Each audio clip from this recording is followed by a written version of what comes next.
Hello बच्चों, good morning, good evening, good afternoon, जब भी आप मेरा वीडियो देखें। Myself Shivan Tripathi and welcome to our channel एक नए वीडियो के साथ। तो आज हम क्लास 12th का ह्यूमन हेल्थ एंड डिजीज़ का पार्ट सेकंड वीडियो लाए हैं। ठीक है, सेकंड वीडियो आने में थोड़ा सा टाइम लग गया। रीज़न ये है कि टाइम नहीं मिल पाता है, ठीक है, क्योंकि हमें क्या है 9th की वीडियो, 10th का, 11th का, 12th का केमिस्ट्री, फिजिक्स, बायो सब अपलोड करनी होती है और प्लस स्कूल कोचिंग भी देखना होता है। ठीक है, तो टाइम नहीं मिल पाता है, तो इसीलिए थोड़ा सा डिले हो जाता है। ठीक है, तो हम कोशिश करेंगे कि आपके बोर्ड 12th बोर्ड तक आते आते आपका जो 12th का सेकेंड टर्म का सिलेबस है वो हम पूरा कर देते हैं। ठीक है, तो थोड़ा सा पेशेंस रखिए, धीरे धीरे आपको मिल जाएगा सभी। ठीक है, तो फर्स्ट पार्ट में हमने आपको ह्यूमन हेल्थ एंड डिजीज़ का इंट्रो दिया था। ह्यूमन हेल्थ एंड डिजीज़ में हमने आपको स्टार्टिंग में आपको ह्यूमन हेल्थ क्या होता है, डिजीज़ क्या होता है, कैसे आप सेटिस्फाई करते हैं, कुछ आपको मेरे टर्म्स बताए थे। ठीक है, तो आई थिंक वो आपको टर्म्स याद होंगे। एनसीईआरटी में वो सारे टर्म्स नहीं दिए हैं। तो जो बच्चे जेई के आएगा, जो बच्चे नीट की प्रिपरेशन कर रहे हैं, ठीक है, हो सकता हो उसमें वो क्वेश्चंस पूछे जा सकते हैं, तो इसीलिए आप तैयार रहिए उनके लिए। ठीक है, और जो अभी इम्पॉर्टेंट है, ठीक है, जैसे क्या है ना, बहुत से बच्चों की माइंड में ये है कि सर अभी ये सब एनसीईआरटी में नहीं है, आप एनसीईआरटी के बाहर से पढ़ा रहे हैं, आप एनसीईआरटी कब शुरू करेंगे। तो ऐसा नहीं है, पहले तो ये माइंड में कब से निकालो कि एनसीईआरटी का नहीं है। ये आपसे पेपर में पूछेंगे तो आप ये भी नहीं बोल पाएंगे कि एनसीईआरटी का नहीं, हम इसका आंसर नहीं देंगे, आपको आंसर देना पड़ेगा। तो बायो के स्टूडेंट हो तो कुछ इतना नॉर्मली आपको पता होना चाहिए।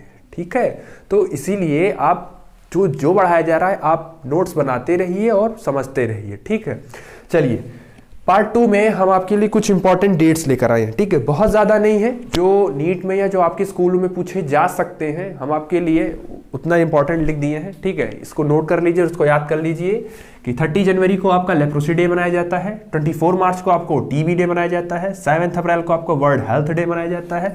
अच्छा, ये पूछने की चांसेस हैं क्योंकि आप 12th में हैं, तो ह्यूमन हेल्थ एंड डिजीज है, तो हेल्थ से रिलेटेड है, तो ये पूछा जा सकता है। 1 जुलाई को डॉक्टर्स डे मनाया जाता है, 11 जुलाई वर्ल्ड पॉपुलेशन डे होता है एंड 1 दिसंबर एड्स डे होता है। तो ये कुछ इंपॉर्टेंट डेट्स हैं जो आप इन्हें याद रखिए और अच्छे से कहीं नोट करके रखिए, क्योंकि हो सकता हो आपके बोर्ड में इतने तो आपसे पूछे जा सकते हैं। ठीक है, तो इतना आप नोट कर लीजिए और इतना आप याद भी कर लीजिए। ठीक, चलिए तो अगला शुरू करते हैं, अगला टॉपिक। चलिए अगला टॉपिक है आपका कॉजेज ऑफ डिजीज। ठीक है, इससे पहले एक हम जनरल से रिकैप कर देते हैं आपको। हमने आपको पढ़ाया था कि डिजीज क्या होता है। डिजीज हमने आपको ये बताया था कि किसी भी नॉर्मल ह्यूमन में अगर उसके लाइफ में या उसकी अवस्था में अगर कोई डिस्कम्फर्टेबल आ जाता हो, ठीक है, जैसे वो अभी आराम से कंफर्टेबली रह रहा हो, अगर उसके लाइफ में डिस्कम्फर्टेबल की स्थिति आ जाती हो तो ऐसी अवस्था को हम उसको डिजीज बोलते हैं। ठीक है, बाकी याद होगा आपको कि हेल्दी की डेफिनेशन WHO ने क्या बोली थी कि कोई भी पर्सन हेल्दी तब होगा जब वो person physically, mentally, socially, reproductively healthy होगा, फिट होगा, तभी हम उसको हेल्दी बोलेंगे। और अगर उस हेल्दी पर्सन के जोन में, कंफर्ट जोन में कोई भी प्रॉब्लम होती है या कोई भी डिस्कंफर्ट होता है तो उसको हम डिजीज बोलते थे। ठीक, अब डिजीज होने के, जब डिजीज होता है आपको कोई रोग होता है तो एक पर्टिकुलर सिम्टम्स होते हैं उसके। ठीक, पर्टिकुलर सिम्टम बताया जाता है कि हाँ ये हुआ है आपको, मतलब ये, जैसे आपको मलेरिया होता है तो मलेरिया जो आपका रोग है वो एक पर्टिकुलर सिम्टम दिखाता है कि मलेरिया में कपकपी बुखार होता है। ठीक, डेंगू फीवर होता है तो उसमें बोलते हैं कि ब्रेक बोन फीवर है, हड्डी तोड़ बुखार होता है। ठीक है, तो अलग अलग जो डिजीजेस होते हैं उनके अलग अलग सब्सटेंस होते हैं। जैसे जिनको ब्लड कैंसर होता है तो उनके मुंह से ब्लड निकलता है, उनके बाल सारे झड़ जाते हैं, तो ये उनका एक सिम्टम हो गया। तो डिजीज होगा तो उसका एक प्रॉपर सिम्टम भी होता है आपके पास कि हेडेक होगा, कफ होगा, ब्लड लॉस होगा, तो ये एक प्रॉपर सिम्टम होता है। ठीक, तो डिजीज क्या होता है, किसी नॉर्मल ह्यूमन के कंफर्ट जोन में अगर कोई डिस्कंफर्टेबल आता है तो उसको हम डिजीज बोलते हैं। हर डिजीज का अपना एक पर्टिकुलर सिम्टम्स होता है। ठीक, अब नेक्स्ट टॉपिक है आपका कॉजेज ऑफ डिजीज। डिजीज किन किन चीजों से होता है। भाई आप कंफर्टेबली रह रहे थे, आपके कंफर्टेबल जोन में प्रॉब्लम आई, तो प्रॉब्लम तो किसी ने लाया होगा ना उस जोन में, तो कौन ला सकता है। देखिए कॉज ऑफ डिजीज में पहला है आपका बायोलॉजिकल एजेंट्स, नोट्स बनाते रहिएगा। ठीक है, पहला है आपका बायोलॉजिकल एजेंट, दूसरा है आपका फिजिकल एजेंट, तीसरा है आपका न्यूट्रिएंट एजेंट, चौथा है आपका जेनेटिक एजेंट, पांचवा है आपका चौथा 1 2 3 4 5 पांचवा है आपका केमिकल एजेंट। केमिकल एजेंट में आपके पास दो हैं, इंडोजिनस और एक्सोजिनस। ठीक है, तो हम एक एक करके सब डिफाइन करा देते हैं। ठीक, चलिए देखिए बायोलॉजिकल एजेंट क्या होता है। बायोलॉजिकल एजेंट का मतलब है कि इसमें ऐसे ऑर्गेनिज्म आएंगे जो आपको डिजीज कॉज करते होंगे। ठीक है, बायोलॉजिकल इन द सेंस कहने का मतलब है यहां पे जो आप बात कर रहे हैं वो पैथोजन की बात करते हैं। अब पैथोजन क्या होते हैं? पैथोजन का मतलब होता है वो ऑर्गेनिज्म जो किसी भी ह्यूमन या किसी भी लिविंग के अंदर डिजीज को पैदा करते हैं या डिजीज को उत्पन्न करते हैं। ठीक है, जैसे हम डिफाइन कर सकते हैं कि the disease causing organism is known as pathogen. वो ऑर्गेनिज्म जो किसी रोग को उत्पन्न करते हो, that organism is known as pathogen. अब देखो कैसे होता है, सबको पता है कि जनरली इसमें वायरस आता है, बैक्टीरिया आता है, फंजाई आता है। तो ये सब जो होते हैं आपके, ये सब देखो ना बायोलॉजिकल है। बायोलॉजिकल कहने का मतलब क्या है कि ये लिविंग होते हैं। अब जैसे कुछ लोग के मन में सवाल ये आता है कि सर वायरस लिविंग नहीं होता है। हाँ, वो लिविंग नहीं होता, वो बात सही है। Outside the body non living होता है वो, बट जब ये इनसाइड द बॉडीज आता है तो ये लिविंग हो जाता है, और लिविंग होते ही ये अपना असर दिखाना शुरू करता है और लिविंग की बॉडी को क्या करता है, वो डिस्टर्ब कर देता है ना। तो इसीलिए बायोलॉजिकल एजेंट में जनरली पैथोजन आते हैं। पैथोजन कौन होते हैं? द डिजीज कॉजिंग ऑर्गेनिज्म, ऐसे ऑर्गेनिज्म जो एक पर्टिकुलर डिजीज को कॉज करते हैं, that organism is known as pathogen. ठीक, और जनरली ये क्या होते हैं ना, ये माइक्रो ऑर्गेनिज्म है, नेक्ड नहीं होते हैं, ये बहुत छोटे होते हैं, आप इनको देख नहीं सकते हैं। ठीक, एग्जांपल में आपका जनरली वायरस आ गया, बैक्टीरिया आ गया, फंजाई आ गया। तो अभी आपको हम इसी चैप्टर पढ़ाएंगे वायरस से होने वाले कितने डिजीज हैं, बैक्टीरिया से होने वाले, फंजाई से होने वाले, तो इन सब का आपको नाम याद कराएंगे और कुछ थोड़ा थोड़ा सबके बारे में बताएंगे। ठीक, तो आई होप कि आपको बायोलॉजिकल एजेंट क्लियर हो गया होगा। चलिए दूसरा है आपके पास फिजिकल एजेंट। देखिए फिजिकल एजेंट में जनरली ये फिजिकली, जैसे इन्वायरमेंट से रिलेटेड है ये। जैसे फिजिकली का मतलब ये इन्वायरमेंट से रिलेटेड है। जैसे मान लीजिए टेम्परेचर का डिफरेंस बहुत ज़्यादा हो गया, ठीक है, टेम्परेचर सडनली बहुत ज़्यादा हाई हो गया। अल्ट्रावायलेट रेडिएशन से सुना होगा, स्किन कैंसर हो जाता है। ठीक है, तो या बहुत ज़्यादा आपको ठंड, बहुत जगहों पर बहुत लोगों को ठंड लग जाती है, या बहुत ठंडी है बहुत गर्मी जगहों पर आप चले गए हैं, तो ऑलमोस्ट ये फिजिकली जो आपके इन्वायरमेंट में चीज़ें घटना हो रही है उनसे रिलेटेड होता है। जनरली फिजिकल एड में जो सबसे पॉपुलर आता है वो आता है स्किन कैंसर। स्किन कैंसर इसलिए बोलते हैं क्योंकि ये जो होता है ये आपका यूवी रेस से होता है। बोला ये जाता है कि आप यूवी रेस के डायरेक्ट कांटेक्ट में मत रहिए, नहीं तो स्किन कैंसर होने का खतरा रहता है। अब ये ही सवाल है कि यूवी रेस डायरेक्ट आती नहीं है क्योंकि ओजोन लेयर बनी है। अब ये ठीक है, सबका जो ह्यूमन एनाटॉमी या ह्यूमन जो एक्सटर्नल मॉर्फोलॉजी है ना, वो सबका अलग अलग है। तो अब ये आती तो है, लेकिन हो सकता हो उस लाइट, जो आपकी लाइट आ रही है, उस लाइट में कुछ ऐसे कंपोनेंट है जो एक नॉर्मल ह्यूमन का स्किन झेल दे रही है, कुछ के स्किन शायद नहीं उतना को है कि वो उसमें इफेक्ट डाल दे रही है। तो ये डिपेंड करता है। तो ये भी एक बीमारी के रूप में आप ले सकते हैं, एजेंट है, फिजिकल एजेंट है आपका, टेम्परेचर स्किन कैंसर कॉज कर सकता है। ठीक है, नेक्स्ट है आपका न्यूट्रिएंट एजेंट। अब न्यूट्रिएंट एजेंट में आपको देखो ना साफ साफ दिख रहा है न्यूट्रिएंट। न्यूट्रिएंट का मतलब क्या है? जब आपकी बॉडी में किसी न्यूट्रिएंट की कमी हो जाएगी तब आपको बीमारी हो सकती है। जैसे विटामिन ए की कमी होती है तो नाइट ब्लाइंडनेस होता है, ठीक है, सुना होगा। प्रोटीन की कमी होता है तो क्वाशियोरकर होता है। प्रोटीन प्लस एनर्जी की कमी होती है तो मेरेस्मस होता है। अगर आपकी बॉडी में किसी न्यूट्रिएंट की कमी हुई है और उस न्यूट्रिएंट की कमी के होने से एक पर्टिकुलर डिजीज आपके बॉडी में हो गया है, मतलब कि वो किसके अंडर में आएगा? Nutrient agent. एक बचपन में 8th में पढ़ाया जाता था बैलेंस डाइट की डेफिनेशन। तो बैलेंस डाइट मतलब आपका डाइट अगर इम्बैलेंस हुआ, तो इम्बैलेंस होगा मतलब किसी चीज की कमी हुई होगी, तो वो आपका रिस्पॉन्सिबल हो सकता है। ठीक है, नेक्स्ट है आपका जेनेटिक एजेंट। अब जेनेटिक एजेंट, क्योंकि आई होप आपने 12th, होप क्या अभी तो 12th पढ़ के ही आ रहे हो, 12th पढ़ ही रहे हो। फर्स्ट टर्म में आपने मॉलिक्यूलर बेसिस ऑफ इनहेरिटेंस पढ़ा था और प्रिंसिपल ऑफ इनहेरिटेंस पढ़ा था। ठीक है, वहां पे आपने कुछ डिजीज पढ़े थे, जेनेटिक डिजीज पढ़े थे, जेनेटिकल डिसऑर्डर पढ़ा था, क्रोमोसोमल डिसऑर्डर पढ़ा था। क्या था उसमें? आपने क्या पढ़ा था उसमें? आपने टर्नर सिंड्रोम पढ़ा, क्लिनफिल्टर सिंड्रोम पढ़ा, ठीक है, ये आपने सब पढ़ा, डाउन सिंड्रोम पढ़ा आपने, तो नाइट ब्लाइंडनेस। तो ऑलमोस्टली ये सब आप जो क्रोमोसोमल डिसऑर्डर पढ़े हो, हीमोफीलिया, सिकल सेल एनीमिया और Turner syndrome, Down syndrome, Klinefelter syndrome, ये सब जो सिंड्रोम है ये आपके जेनेटिक एजेंट है। आपके क्रोमोसोम नंबर में चेंज होगा, जेनेटिकली डीएनए में अगर कोई चेंज होता है और उसकी वजह से आपको अगर कोई रोग होता है तो हम उसमें किसको रखते हैं, उसमें जेनेटिक एजेंट में रखते हैं उसको, ठीक। नेक्स्ट है आपका केमिकल एजेंट। केमिकल एजेंट कहने का मतलब किसी केमिकल की वजह से अगर आपको कोई बीमारी होती हो तो उसको हम केमिकल एजेंट में। अब देखो केमिकल एजेंट में दो होते हैं, एक होता है आपका एंडोजिनस और एक होता है आपका एक्सोजिनस। एंडोजिनस का मतलब, एंडो का मतलब इनसाइड द बॉडी और एक्सोजिनस का मतलब हो गया आपका आउटसाइड द बॉडी, ठीक। तो एंडोजिनस का मतलब इनसाइड द बॉडी, एक्सोजिनस मतलब आउटसाइड द बॉडी। अब एंडोजिनस में जनरली कौन आता है, एंडोजिनस में जनरली आपके अंदर का, जैसे अंदर आपके हार्मोन होते हैं भाई, केमिकल ही है ना, वो एक एंजाइम हो गया आपका, प्रोटीन एक केमिकल ही है ना। अगर इनके स्ट्रक्चर में, इनके लेवल में, इनके अमाउंट में अगर कोई डिफरेंस, कोई चेंज होता है या इनकी वजह से कोई दिक्कत होती है तो प्रॉब्लम होती है। जैसे किसी किसी के बॉडी में हार्मोन की लेवल बहुत ज़्यादा सिक्रेट हो गई तो बॉडी में चेंजेस होने लगती है, बहुत कम हो गई तो बहुत दिक्कत हो सकती है। तो ये एक डिपेंड करता है आपका एंडोजिनस केमिकल एजेंट में, ठीक।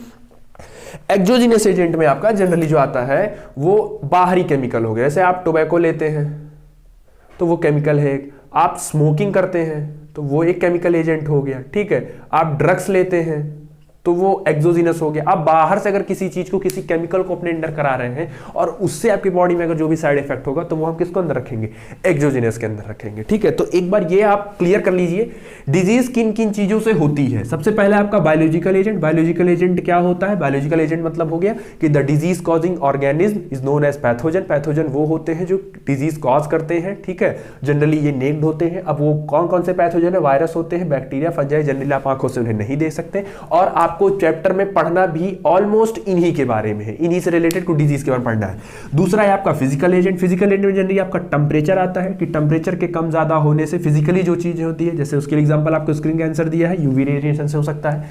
नेक्स्ट है आपका न्यूट्रिएंट एजेंट। न्यूट्रिएंट एजेंट क्या है, न्यूट्रिएंट एजेंट मैंने बताया आपको कि आपके बैलेंस डाइट में कोई प्रॉब्लम होगी, आपकी बॉडी में किसी न्यूट्रिएंट की कमी होगी तो उससे रिलेटेड हो जाएगा। जैसे बताया मैंने कि विटामिन ए की कमी होगी तो नाइट ब्लैंस होगा, प्रोटीन की कमी होगी तो क्वासियोरकर होगा, प्रोटीन प्लस एनर्जी की कमी होगी तो मैरस्मस होगा, ठीक है। जेनेटिक एजेंट आपने Klinefelter, Turner, Down, sickle cell, haemophilia आपने सब पढ़ के आया है। तो वो सब जो बीमारियां हैं वो क्रोमोसोमल है, जेनेटिकल डिसऑर्डर है वो, तो ये सब इसमें आ जाएगा।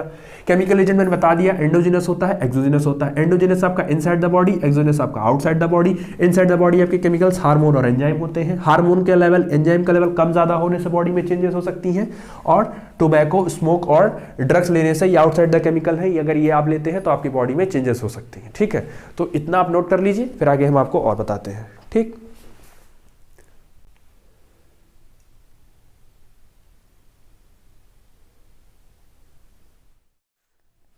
चलिए नेक्स्ट है आपका क्लासिफिकेशन ऑफ डिजीज की, डिजीज किस कैसे कैसे डिजीज को क्लासिफाई किया गया, ठीक है। तो हमने सबसे पहले क्या पढ़ा था, हमने सबसे पहले पढ़ा डिजीज क्या होता है, फिर सिम्टम्स होते हैं डिजीज के, फिर हमने क्या पढ़ा कि डिजीज कैसे हो सकते हैं, ठीक है। तो आपने ये पढ़ा एजेंट, डिजीज के एजेंट पढ़े आपने, कॉजेज ऑफ डिजीज पढ़ा, और अब आपका है कि डिजीज कैसे क्लासिफाई है, किस किस तरीके के डिजीज हो सकते हैं, ठीक है।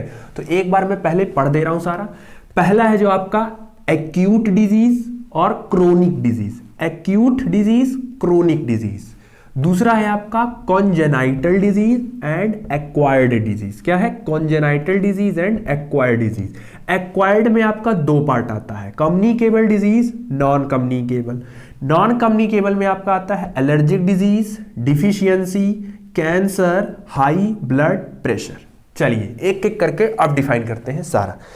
देखिए सबसे पहला है आपका एक्यूट डिजीज। एक्यूट डिजीज क्या होता है, एक्यूट डिजीज का मतलब जानते हो, ये एक ऐसा डिजीज है ना जिसका जो टाइम है वो बहुत शॉर्ट ड्यूरेशन होता है, मतलब ये आपको बहुत थोड़े समय के लिए होगा। जैसे कॉमन कोल्ड ले लो, ऑलमोस्ट एक हफ्ते में कॉमन कोल्ड, ठीक है। तो आपकी जो हेल्दी, जो आपका जो टाइम पीरियड होता है वो कुछ दिनों के लिए ही रहता है, कि आपको कुछ दिनों तक प्रॉब्लम होगी उसके बाद ठीक हो जाएगा। मतलब आपको अगर ये एक्यूट डिजीज होगा तो आपको 10 दिन, 15 दिन, एक हफ्ते में ये नॉर्मल हो जाएगा, खुद ठीक हो जाएंगे आप। तो अगर आपकी डिजीज का ड्यूरेशन शॉर्ट है, कम दिनों के लिए है, तो उसको हम बोलते हैं एक्यूट डिजीज। ठीक, अब देखो ये शॉर्ट डिजीज था तो एक्यूट बोलते थे, और अगर उसी का हम ड्यूरेशन लाइफ स्पैन कर दें, मतलब जिंदगी भर अगर वो डिजीज आपके साथ है, तो उसको हम बोलते हैं क्रोनिक डिजीज। इसका जो बेस्ट एग्जांपल आता है वो देखो आता है टीबी, ठीक है, या लेप्रोसी। लेप्रोसी का मतलब स्किन सफेद हो जाती है, ठीक है, व्हाइट हो जाती है, ठीक है, उसी को बोलते हैं। अब देखो टीबी बोलते हैं ना कि दवाई चलाओ तो ठीक हो जाएगा, तो आई थिंक मुझे नहीं लगता कि ठीक होता है। जैसे कैंसर ले लो, कैंसर में आपका एक बार अगर हो जाता है तो आपका नहीं ठीक होता। शुगर ले लो, आपका वो लाइफ स्पैन रहता है आपके। तो कुछ बीमारियां आपके पास ऐसी होती हैं जो एक बार हो जाती हैं तो आपके लाइफ स्पैन आपकी जिंदगी भर रहती है। अगर बीमारी जिंदगी भर तक है, ऐसी बीमारी को हम क्रोनिक डिजीज बोलेंगे। अगर बीमारी आपका शॉर्ट ड्यूरेशन में हफ्ते 10 दिन में ठीक हो जा रही है तो ऐसे हम आपको एक्यूट डिजीज बोलेंगे। ठीक, चलिए नेक्स्ट है आपका कॉन्जेनाइटल डिजीज। कॉन्जेनाइटल डिजीज क्या होता है? कॉन्जेनाइटल डिजीज का मतलब होता है ऐसा डिजीज जो आप बाई बर्थ गेन करते हो, मतलब कि ऐसा डिजीज जो आपके जन्म के समय ही या जन्म के पहले ही आपको हो चुका होता है। जैसे genetical disorder, Turner syndrome, Klinefelter syndrome, Down syndrome, sickle cell anaemia, haemophilia, ये सारे जो जेनेटिकल डिसऑर्डर होते हैं ये आपको जन्म से पहले ही हो जाते हैं या जन्म होते समय आपको हो जाते हैं। तो ऐसे डिजीज जो जन्म से पहले बाई बर्थ ही आपके साथ वो आते हैं, ऐसे डिजीज को हम कॉन्जेनाइटल डिजीज बोलते हैं। ठीक है, नेक्स्ट है आपका एक्वायर्ड। एक्वायर्ड की अगर जरा दूसरा इंग्लिश में अगर हम इसको और बढ़िया करें तो होता है रिक्वायर्ड। एक्वायर्ड, रिक्वायर्ड मतलब कि लेना। अच्छा, ये जन्म से पहले है। कुछ बीमारियां आपके पास ऐसी भी होती हैं जो आप जन्म के बाद उनको गेन करते हैं, जन्म के बाद उनको आप लेते हैं। ठीक है, तो ये अब दो मतलब ऐसा डिजीज जो आफ्टर बर्थ आपको होता है, ऐसे डिजीज को हम एक्वायर्ड डिजीज बोलते हैं। दो तरीके की होते हैं ये, या तो वो कम्युनिकेबल होगा, मतलब किसी को हुआ है और आपने उससे उसके पास जाके आपने उससे गेन कर लिया, तो ये एक्वायर्ड डिजीज हो गया, कम्युनिकेबल हो गया। दूसरा है नॉन कम्युनिकेबल। नॉन कम्युनिकेबल का मतलब है वो आपके बॉडी में खुद एक बार हो गया, तो वो आपने बर्थ ले लिया और कुछ वक्त के बाद आपके बॉडी में कुछ ऐसा सडन चेंज हुआ जिससे आपकी बॉडी में वो डिजीज हो गया, वो किसी और के में नहीं जाएगा। ठीक, तो ये है नॉन कम्युनिकेबल। नॉन कम्युनिकेबल में देखिए एलर्जी का आता है, डिफिशियंसी आता है, कैंसर आता है, हाई ब्लड प्रेशर आता है। अच्छा, कम्युनिकेबल डिजीज का मतलब क्या होता है? कम्युनिकेबल डिजीज का मतलब होता है ऐसा डिजीज जो किसी के साथ रहने से, कम्युनिकेट करने से वो उसको अंदर फैल जाए। जैसे सबसे जो बेस्ट एग्जांपल होता है ना कम्युनिकेबल का, वो क्या है? Common cold. कॉमन कोल्ड जो ना बहुत बेस्ट एग्जांपल दिया जाता है कम्युनिकेबल डिजीज में, क्योंकि कॉमन कोल्ड साथ में रहने से हो जाता है, क्योंकि पता है कॉमन कोल्ड है तो खांसी, छींक, जुकाम होगा ही, तो ड्रॉपलेट्स निकलेंगे तो उसमें बैक्टीरिया, वायरस रहते हैं, तो वो आप उसी एयर में आपने उसको बाहर किया है, दूसरे वाले ने उसी एयर में उसको सांस ले लिया है, तो वो आपको ले लेगा, वो गेन कर लेगा, तो वो आपको होगा। तो कम्युनिकेबल का मतलब होता है कि अगर आप इन्फेक्टेड हैं और दूसरे को भी आप इन्फेक्टेड कर दे जा रहे हैं या हो जा रहा है वो, तो उसको हम कम्युनिकेबल डिजीज बोलते हैं। नॉन कम्युनिकेबल का मतलब वो आपका पर्सनल होता है, अपनी बीमारी होती है, पर्सनल प्रॉपर्टी होती है, तो वो आपको दूसरों को नहीं होगा। ठीक है, आपको हो गया तो सिर्फ आपको ही रहेगा वो। ठीक है, ऐसा इमेजिन करो ये है पब्लिक ट्रांसपोर्ट सरकारी है, और ये है प्राइवेट। तो ये पब्लिक है, किसी को भी हो सकता है, आप कहीं भी जाइए कुछ भी कराइए किसी को।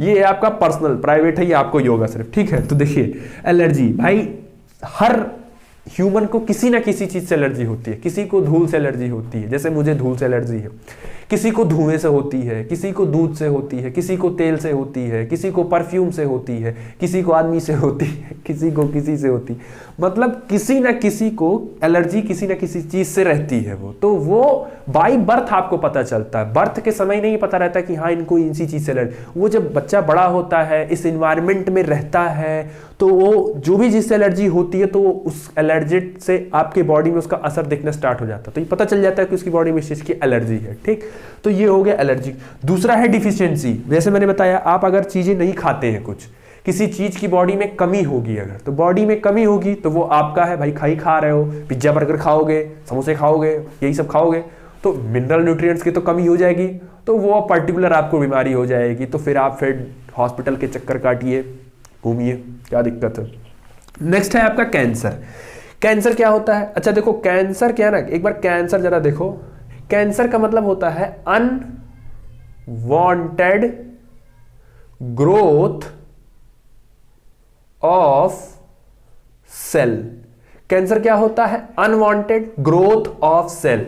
जब सेल की ग्रोथ बेफालतू में हो रही हो, जिसे बोला जाता है कि 24 आवर में हमारा ह्यूमन सेल, एक सेल 2 में डिवाइड होता है, 24 आवर में 1 ह्यूमन सेल डिवाइड होके 2 में होता है, तो 24 घंटे में 1 हो रहा है। अब अगर 24 घंटे में 3-4 होने लगे, मतलब ह्यूमन बॉडी को तो सिर्फ 1 की जरूरत थी ना, अब वो बाकी मान के चलो 4 अगर हो गए, तो बाकी 1 की तो जरूरत थी, बाकी 3 तो फालतू में आ गए ना। अब वो 3 तो बॉडी में रहेंगे, अब ये ऐसे ऐसे हर 24 घंटे में होगा, तो वो इकट्ठा होते जाएंगे, उन सेल का कोई काम नहीं रहेगा, तो वो आपके बॉडी में प्रॉब्लम करेंगे। और याद करो, ये जो अनवांटेड ग्रोथ होती है सेल की, ये पहले आपका एक स्टोन लाइक स्ट्रक्चर बनाता है, जिसको हम सोचोगे पथरी बोलते हैं, ठीक है। तो फिर यही स्टोन आपका धीरे धीरे कन्वर्ट होता है ट्यूमर में, ठीक है, और फिर यही ट्यूमर आपका एक स्टेज ऐसा आता है जिसमें कन्वर्ट हो जाता है वो कैंसर में, ठीक है।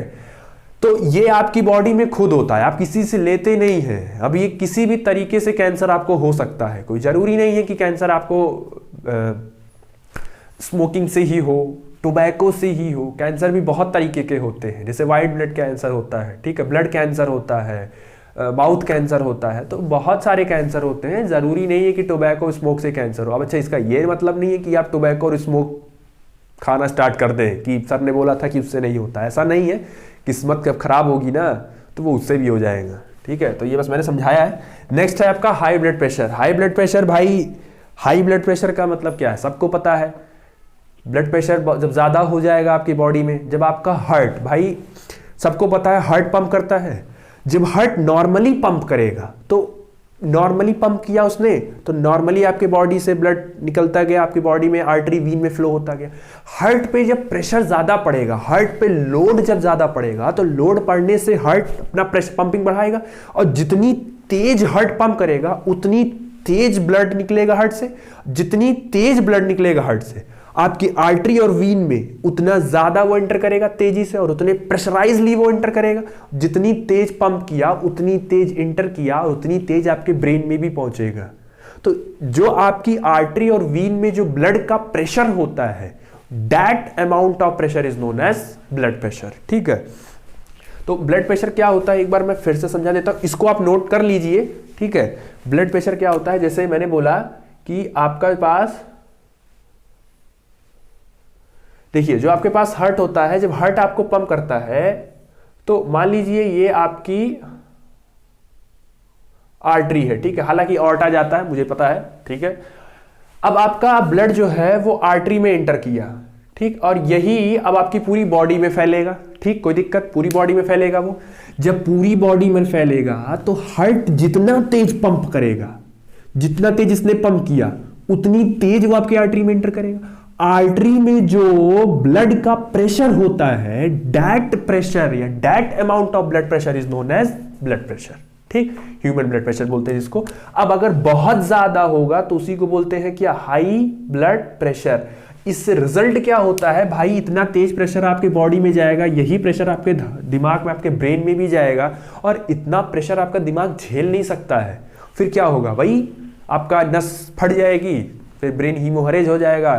तो फिर लोग वो बोलते हैं ना कि सडनली दिमाग की नस फट गई और वो मर गया, एक्सपायर हो गया। तो जनरली हाई ब्लड प्रेशर का मतलब ये है कि आप अपने जो हार्ट है, आप जो टेंशन है वो थोड़ा कमी रखिए, ठीक है। अब हाई ब्लड प्रेशर में जनरली एक होता है नॉर्मली जो ब्लड प्रेशर होता है, नॉर्मली जो ब्लड प्रेशर होता है वो होता है 120/80 mmHg, ठीक है। मरकरी में इस्तेमाल करते हैं, ठीक है, मरकरी से इसको मेजर करते हैं, मिलीमीटर Hg। वो देखा होगा ऐसे यहाँ पे लगा के ऐसे ऐसे दबाते हैं तो वो ऊपर होता है। हालांकि आप तो डिजिटल आ गया है तो उतना नहीं करते, लेकिन जो बेस्ट होता है वो मरकरी वाला ही माना जाता है। नॉर्मल जो होता है, नॉर्मल ब्लड प्रेशर, वो 120/80 80 Hg होता है, जिसमें 120 आपका सिस्टोलिक होता है, 80 आपका डायस्टोलिक होता है। ठीक है, अब सिस्टोलिक डायस्टोलिक क्योंकि आप 12th में हैं तो आप 11th लोग बॉडी फ्लूइड एंड ट्रांसपोर्टेशन पढ़ के आए होंगे। अगर याद नहीं होगा तो जाके चेक करो, पढ़ो कि सिस्टोलिक डिस्टोलिक क्या होता है, कम से कम कुछ तो कर लो। ठीक है, तो ये हो गया आपके नॉर्मल। अब बोला है high blood pressure. High blood pressure में क्या होगा आपका, ये हो जाता है 140/90 mmHg। इसका प्रेशर बढ़ जाता है। ये जो आपका प्रेशर होता है, इसी प्रेशर को हम बोलते हैं हाई ब्लड प्रेशर।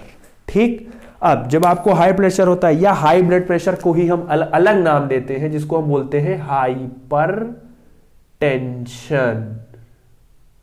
ठीक है, तो हाई ब्लड प्रेशर हमारा 140/90 mmHg और इसको हम हाइपरटेंशन भी बोलते हैं। ठीक है, तो जनरली ये आपका क्लासिफिकेशन हो गया डिजीज का। मैंने स्टार्टिंग में क्या बताया आपको, एक्यूट डिजीज जो कि बहुत शॉर्ट ड्यूरेशन के लिए होता है, जैसे कॉमन कोल्ड हो गया। सेकंड आपका मैंने क्रोनिक डिजीज बताया जो आपके लाइफ टाइम रहता है आपके साथ। ठीक है, जिंदगी भर एक बार, जिंदगी के साथ भी, जिंदगी के बाद भी।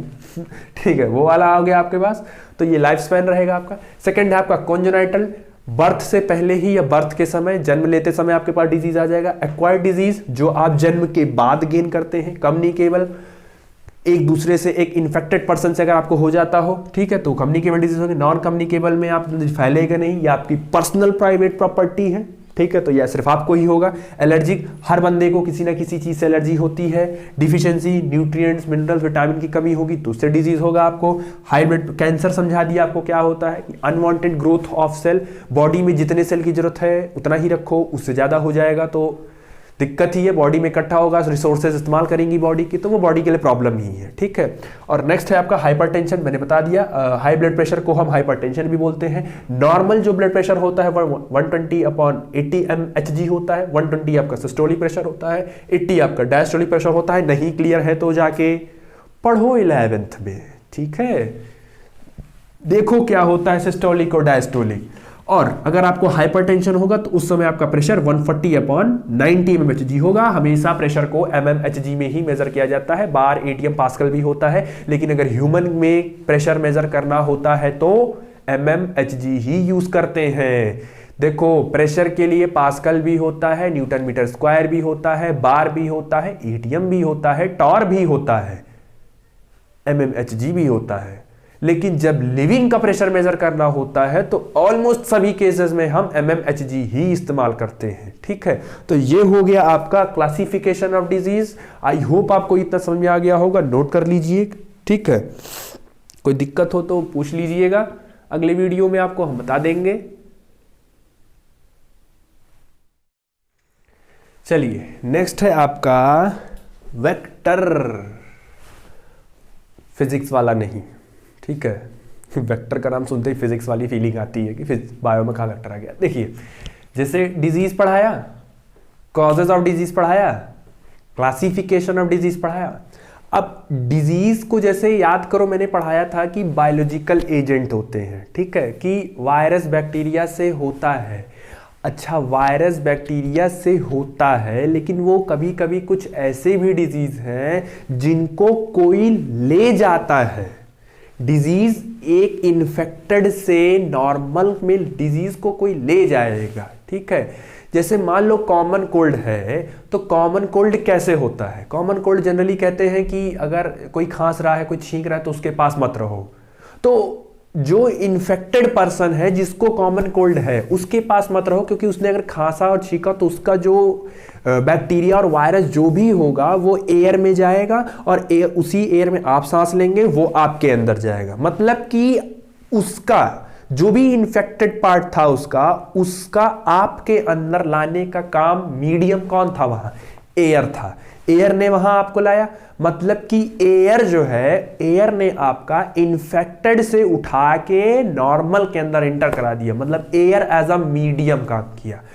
वेक्टर हम उसी को बोलते हैं। वेक्टर हम डिफाइन करते हैं कि अगर किसी पर्सन को कोई पर्टिकुलर बीमारी है, ठीक है, कम्युनिकेबल, नॉन कम्युनिकेबल की बात नहीं हो रही है, कम्युनिकेबल डिजीज अगर होगा, और अगर कोई डिजीज इन्फेक्टेड पर्सन से नॉर्मल पर्सन में अगर कोई ले जा रहा हो, कोई मीडियम, कोई एजेंट अगर लेके जा रहा हो, तो उस पर्टिकुलर एजेंट को ही हम क्या बोलते हैं? वेक्टर बोलते हैं। ठीक है, जैसे वेक्टर क्या होता है? Transfer pathogen from infected to healthy person. वो पैथोजन को ट्रांसफर करने में हेल्प करता है, कहां से? इन्फेक्टेड पर्सन से हेल्दी पर्सन में। अच्छा, पैथोजन मैंने क्या बताया था अभी कुछ देर पहले कि डिजीज कॉजिंग ऑर्गेनिज्म। जो डिजीज कॉजिंग ऑर्गेनिज्म होते हैं उन्हीं को हम क्या बोलते हैं? पैथोजन बोलते हैं। तो वेक्टर क्या होता है, समझ में आ गया ना सबको? वेक्टर का मतलब कि पैथोजन का ट्रांसफर होना from infected to healthy person. अब मैंने आपको कुछ एग्जांपल दे दिए हैं, जैसे स्लीपिंग सिकनेस जो डिजीज होती है, ट्रांसमिटेड डिजीज, जो स्लीपिंग सिकनेस डिजीज होती है वो सीसी फ्लाई लेके जाती है, एक ऐसी मक्खी की प्रजाति है, ठीक है, वो ये लेकर आती है। अच्छा, स्लीपिंग सिकनेस होता किससे है? स्लीपिंग सिकनेस होता है ट्राइपैनोसोमा। तो स्लीपिंग सिकनेस होता ट्राइपैनोसोमा से है, लेकिन ट्राइपैनोसोमा को इन्फेक्टेड से हेल्दी पर्सन में ले जाने की जिम्मेदारी सीसी फ्लाई की होती है। ठीक, ऐसे मलेरिया बीमारी है तो वो किसी की वजह से हो रहा होगा, वो तो अभी आपको इसी चैप्टर में पढ़ना है कि मलेरिया होता प्लाज्मोडियम की वजह से है।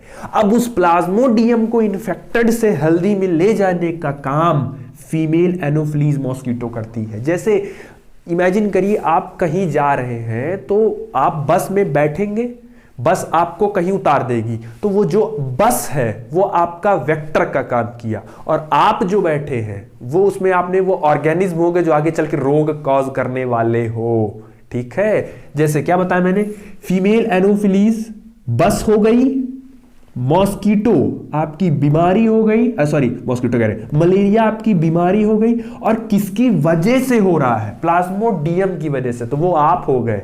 आप बस में बैठेंगे मतलब प्लाज्मोडियम मॉस्किटो के अंदर बैठा, वो गया ट्रांसफर किया और उसको मलेरिया हो गया। ठीक, ऐसे ही क्यूलेक्स मॉस्किटो एलिफेंटियासिस कॉज करती है, इसकी वजह से नहीं होता है, एलिफेंटियासिस को जो कॉज करता है उसको लेकर आती है। ये डेंगू एडीज की वजह से नहीं होता है, डेंगू जिसकी वजह से होता है उसको लेकर आती है वो इन्फेक्टेड से नॉर्मल के बीच। ठीक है, तो ये आप नोट कर लीजिए।